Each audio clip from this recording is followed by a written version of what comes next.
into this matter. Thank Thank you very much. Well, thank you. माननीय सदस्य श्री सुनील कुमार जी।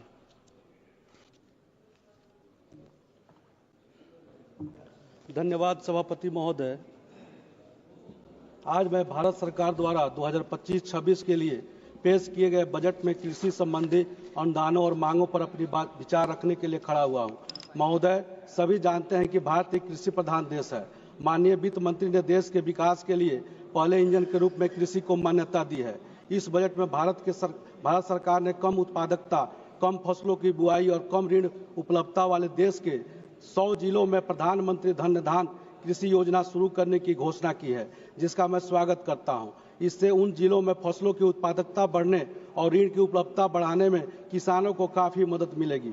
मेरी मांग होगी कि बिहार के पश्चिमी चंपारण जिले को भी प्रधानमंत्री धन धान कृषि योजना में शामिल किया जाए। बिहार में माननीय मुख्यमंत्री नीतीश कुमार जी के कुशल नेतृत्व में राज्य सरकार ने कृषि के क्षेत्र में उल्लेखनीय प्रगति की है। बिहार सरकार ने अपना चौथा कृषि रोड मैप प्रस्तुत किया है, विजन स्पष्ट किया है। इसके लिए मैं माननीय मुख्यमंत्री आदरणीय नीतीश कुमार जी को हृदय से बधाई देता हूं। महोदय, मखाना बिहार का एक प्रमुख खाद्य उत्पाद है। मखाना के उत्पादन, विपणन, किसानों के प्रशिक्षण, प्रसंस्करण और मूल्य संवर्धन में सुधार लाने के लिए बिहार में मखाना बोर्ड स्थापित करने की घोषणा से बिहार वासियों में काफी खुशी हुई है। इससे बिहार के उस उत्पादन को देश विदेश के कोने कोने में पहुंचाने में काफी मदद मिलेगी। माननीय प्रधानमंत्री जी ने अपने मॉरिशस दौरे में इसके ब्रांड एम्बेसडर के रूप में दिखाई दिए, जिससे बिहार वासियों का दिल जीत लिया है। राष्ट्रीय उच्च पैदावार मिशन, मत्स्य उद्योग को प्रोत्साहन और कपास उत्पादन मिशन के जरिए भारत सरकार कृषि को एक नया मुकाम देने के लिए प्रयत्नशील है। सरकार ने किसान क्रेडिट कार्ड के जरिए किसानों को मिलने वाली ऋण सीमा में वृद्धि कर महत्वपूर्ण सहायता उपलब्ध कराने का जो निर्णय लिया है, कृषि सुधार के क्षेत्र में मील का पत्थर साबित होगा। इस निर्णय के तहत कृषि, मत्स्य और डेयरी के प्रोत्साहन के लिए किसानों को ऋण की राशि 3 लाख से 5 लाख तक की गई है। लेकिन कुछ किसानों को केसीसी प्राप्त करने में कठिनाइयां हो रही है, क्योंकि आवश्यक दस्तावेजों को जमा करने और बैंक की प्रक्रियाओं में पूरा करने में सक्षम नहीं हो पा रहे हैं। यह प्रक्रिया आसान करने की मेरी सरकार से मांग होगी। और केसीसी पर ब्याज दरें और अन्य योजनाओं की तुलना में अधिक होती है, जिससे गरीब किसानों को अधिक खर्च करना पड़ता है। इसे भी कम करने का मेरा सुझाव होगा। केसीसी प्राप्त करने की प्रक्रिया कुछ जटिल होती है, जिससे किसानों को परेशानी होती है। साथ ही किसानों को केसीसी के माध्यम से समय समय पर ऋण उपलब्ध नहीं हो पाता है, जिससे कि अपने फसलों की बुआई और अन्य कृषि गतिविधियों को समय पर शुरू नहीं कर पाते हैं।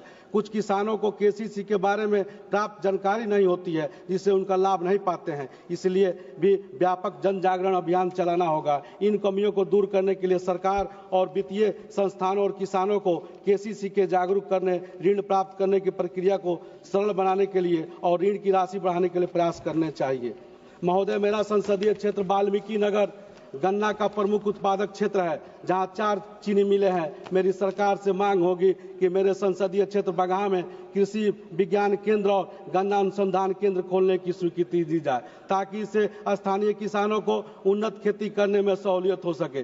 थरवट क्षेत्र का संबंधित सुगंधित बासमती चावल और आनंदी चावल को भी प्रमोट करने की जरूरत है। हमारे यहाँ गन्ना, चावल, गेहूं, मक्का, आलू आदि फसलों पर आधारित प्रसंस्करण यूनिट भी स्थापित करने का मेरा सरकार से अनुरोध है।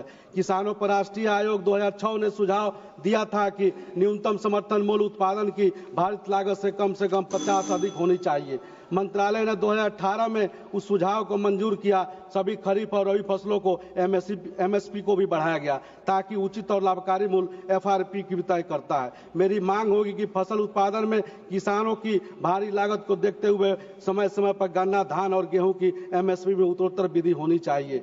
पीएम किसान योजना के लाभार्थियों को केवल वे किसान शामिल है जिनके पास खेती योग्य भूमि है। इस योजना में कृषि मजदूरों को भी शामिल नहीं किया गया है, जो देश के कृषि श्रमिकों के 50% हिस्सा है। खेतिहर मजदूरों के पास जमीन नहीं होती है, वे दूसरों के जमीन पर बटाईदार खेती करते हैं और मजदूरों या फसलों के हिस्से के माध्यम से आय अर्जित करते हैं। इस पर भी ध्यान देने की जरूरत है। अध्यक्ष महोदय, भूजोत के टुकड़े टुकड़े होने और भूमि खेतिहर मजदूरों की संख्या बढ़ने से कृषि उत्पादक प्रभावित हो सकती है। भारत के कृषि क्षेत्र में सीमांत और छोटी भूजोतों की संख्या बहुत अधिक है। भूजोत के छोटे छोटे टुकड़ों के कारण किसानों को फसल उत्पादन में अधिक लागत आती है।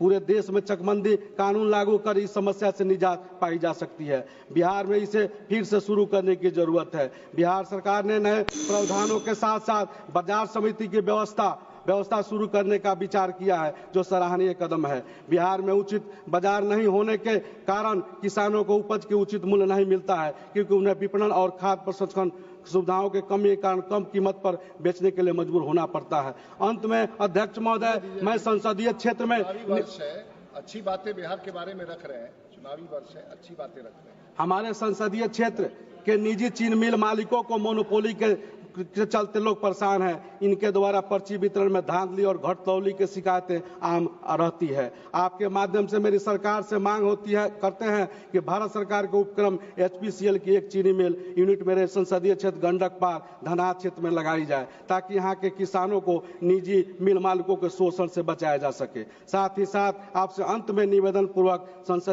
मेरे संसदीय क्षेत्र गंडक पार उस पार वहाँ पर केले की भी खेती प्रचुर मात्रा में होती है। यहाँ भी उनके नए तकनीकी और बिक्री हेतु एक व्यवसायिक केंद्र केला के लिए बनाया जाए, जिससे कि यहाँ के किसान अपना केला विदेशों में बेच सके। इन्हीं शब्दों के साथ मैं इस आपके बजट पर अपना समर्थन देते हुए अपने पार्टी की तरफ से माननीय मुख्यमंत्री नीतीश कुमार जी को बधाई देते हुए अपनी बात समाप्त करता हूँ। बहुत बहुत धन्यवाद। धन्यवाद जी। माननीय सदस्य श्री संजय जाधव जी।